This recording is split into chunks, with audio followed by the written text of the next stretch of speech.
मुख्यमंत्री को हर महीने एक सीक्रेट रिपोर्ट दी जा रही है। गोपनीय जानकारी मुख्यमंत्री को मिल रही है कि किस जिले में किस विभाग का अधिकारी कैसा काम कर रहा है।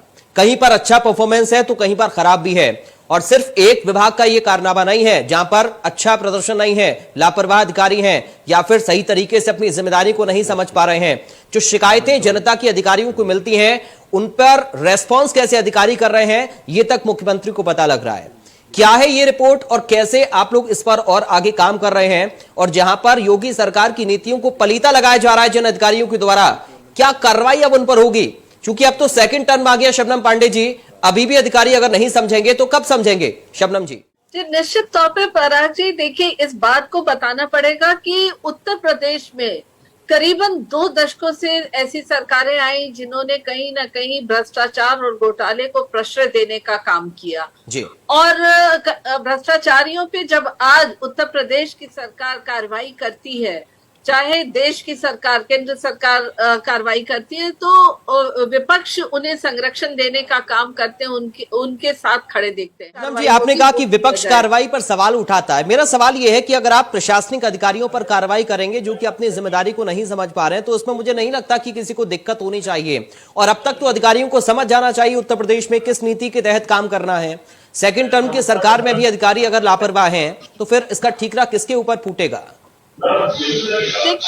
देखिए, जब किसी भी अधिकारी या कर्मचारी को सरकार की तरफ से सरकार की इच्छा शक्ति के बारे में पता चलता है कि सरकार जीरो टॉलरेंस की नीति पे काम कर रही है, तो वो स्वतः अपने कार्य को सुधारने का काम करते हैं। पर कुछ ऐसे मठाधीश अधिकारी होते हैं जो सोचते हैं कि शायद मैं इस शासनकाल में भी बच जाऊं। ऐसी मठाधीशी आप लोगों ने चलवाई जो आज तक चल रही है, खत्म ही नहीं हो पा रही है।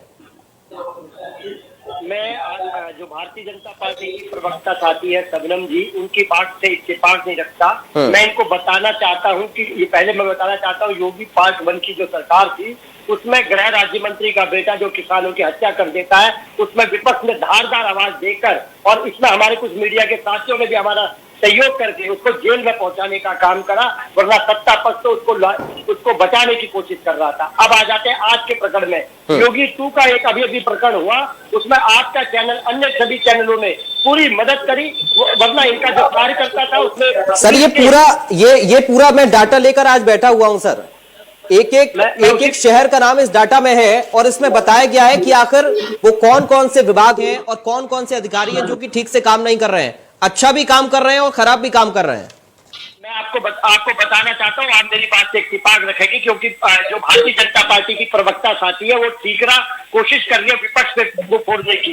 विपक्ष का काम होता है प्रश्न उठाना। पहले तो मैं आदरणीय शबनम जी को ये बता, बार बार भुवन जी, समाजवादी पार्टी सरकार पर क्यों बीजेपी ठीकरा फोड़ती है कि साहब आप जो करके गए उस व्यवस्था को हम संभाल रहे हैं, आपराधिक व्यवस्था जो क्राइम था समाजवादी पार्टी सरकार में ज्यादा था, यही बीजेपी अभी तक कह रही है। और जो अधिकारी मठाधीशी करते थे, जो अपनी मनमर्जी से काम करते थे, वो आज भी उसी तरीके से काम कर रहे हैं।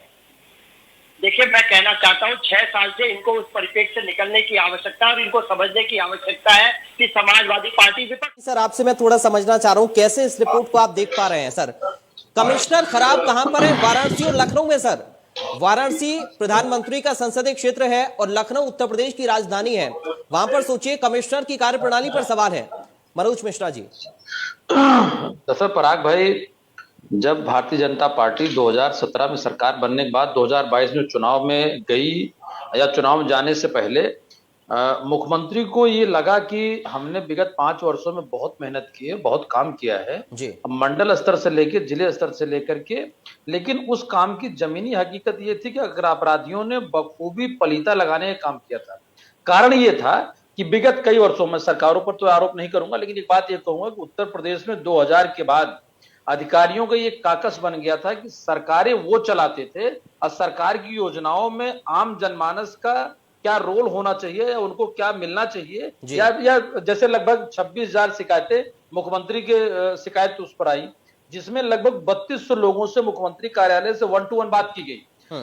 ऑब्जर्वेशन जो आप मुद्दा जो आपका है, जो उसकी चर्चा की बात है कि जिले से लेकर ब्लॉक से लेकर के संबंधित बीडीओ से लेकर सीडीओ और एसपी और डीएम और कमिश्नर और लखनऊ और बनारस जो आपने जिक्र किया है, आज मुख्यमंत्री के टेबल में या मुख्यमंत्री के संज्ञान में या मुख्यमंत्री की टीम में वो सारे अधिकारी हैं जो कागज चला करके सरकारी योजनाओं का परिता लगाने का काम करते हैं। की स्थिति खराब है। गाजियाबाद जो गौतम बुद्ध नगर का आप जिक्र कर रहे हैं, गाजियाबाद में गौतम बुद्ध नगर में थानों की स्थिति खराब है सर। सोचिए क्राइम का ग्राफ कैसे बढ़ेगा। यही मैं कह रहा हूं, जबकि सरकार की तरफ से ये खुला मैसेज भी है, DGP ADG law and order से आदेश भी है कि सुनवाई में कम से कम प्रथम दृष्टया लोगों की एप्लीकेशन लीजिए, उनकी बात सुनिए, उनका निस्तारण। पांडे जी, मैं हमेशा जिक्र करता हूं, जब भी हम सरकार की योजनाओं का जिक्र करते हैं, सरकार की नीति का जिक्र करते हैं, सरकार की मंशा का जिक्र करते हैं, तो उसकी सबसे ज्यादा अहम कड़ी होती है प्रशासन। क्योंकि अगर प्रशासन की छवि साफ है तो बेहतर जनता को मिल पाएंगी सुविधाएं, और अगर प्रशासन के अधिकारी लापरवाही करें, उनकी चेन में ही जंग लगी हो, तो फिर कैसे वो चेन आगे तक बढ़ पाएगी, कैसे जनता को बेहतर सुविधाएं मिल पाएंगी। अगर सरकार बेहतर काम करने की कोशिश कर रही है तो ये अधिकारी मदमस्त क्यों हो रहे हैं फिर, और अब एक्शन क्या होगा, मैं आपसे ये जानना चाह रहा हूं। क्योंकि शुरुआत में हमने जब सरकार बनी बीजेपी की, तब एक्शन देखा अधिकारियों के ऊपर, और अगर सेकंड टर्म की सरकार की शुरुआत में रिपोर्ट मुख्यमंत्री को मिल रही है तो उम्मीद एक बड़े एक्शन की भी जनता अब कर रही है। शबनम जी, देखिए पराग जी, इस बात से कोई इनकार नहीं कर सकता कि पहले की सरकारों से बेहतर काम ये सरकार। जी, विपक्ष खामोश क्यों है सर? पराग जी, आपको पता होगा कि आपके चैनल में, इसी चैनल में एक बार आप लोगों ने सिंचाई विभाग की एक पूरी ओर चलाई थी, एपिसोड चलाया था, और उसमें मुझे भी बैठने का मौका मिला। मैं तो बधाई भी देना चाहता हूँ आपको चैनल के माध्यम से।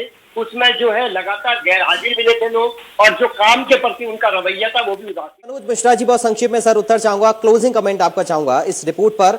अब आगे क्या एक्शन होना चाहिए, और आपको क्या लग रहा है कि जो योगी आदित्यनाथ के काम करने का तरीका है वो अब क्या करेंगे अब आगे? मुझे लगता है कि पराग जी, जिस तरीके से शुरुआती दौर में सरकार 2017 में बनी थी तो बहुत लोगों को बीआरएस और सस्पेंशन से लेकर के सजा तक मौकिल की गई थी, तो वो इस सरकार 2 में लेना पड़ेगा बड़ा एक्शन।